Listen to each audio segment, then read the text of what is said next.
president, this war would have never happened. We would have had a deal negotiated for you without having to go through.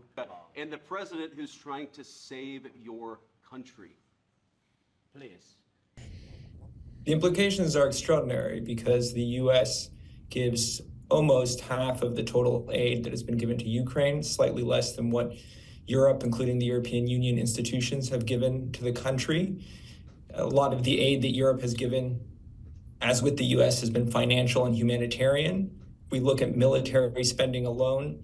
The U.S. has given twice the amount that the Europeans have, in addition to critical intelligence assistance as well. So the impact would be enormous on Ukraine. I don't see any scenario in which Zelensky is going to be able to stand on his current position without making some concessions to the Americans.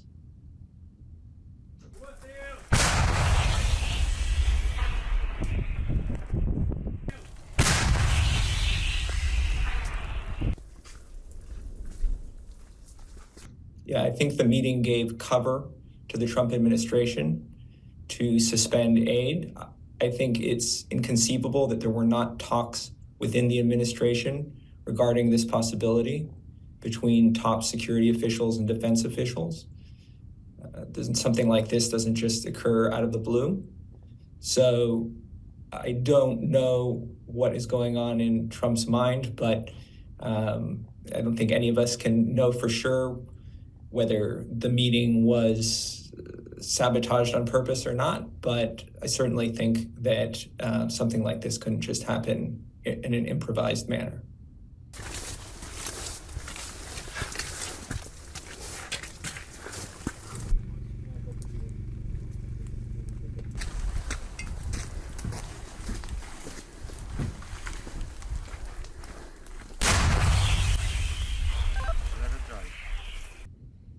I think it's absolutely a win for Putin.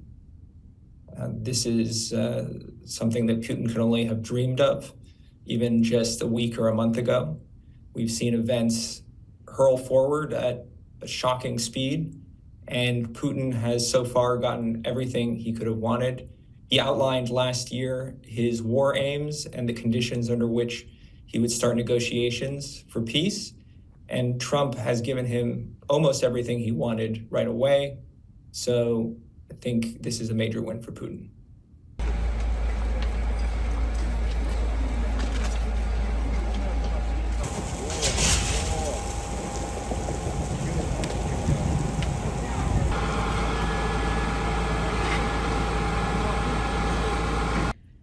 In the short run, I believe this will bring European leaders together and will bring the leaders of Western Europe together with those of Central and Eastern Europe in solidarity and in support of Ukraine. I think in the long run, we have to consider the internal dynamics within European countries and the positions of populist parties on the far right and the far left, who are already voicing skepticism, if not outright opposition, to additional aid to Ukraine, and think about the possibility of growing support for these parties, particularly given the financial burden that increasing defense expenditures will cause. This is something that is often not talked about.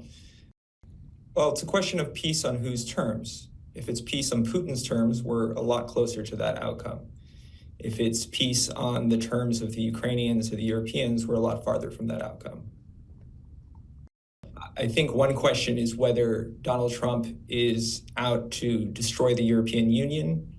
This is something that has been suggested within the European press and apparently is a subject of discussion behind closed doors in Europe. And Trump has described the European Union as having been invented in order to undermine the United States. He used a lot more vulgar language than that.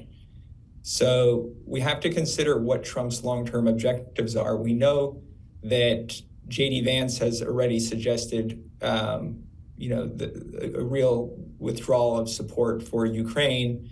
Elon Musk has just announced that he was in favor of the U.S. withdrawing from NATO. But there's this question of what's going to happen to the European Union and the support that the Trump administration, or at least figures around the administration, are given to these far-right populist parties.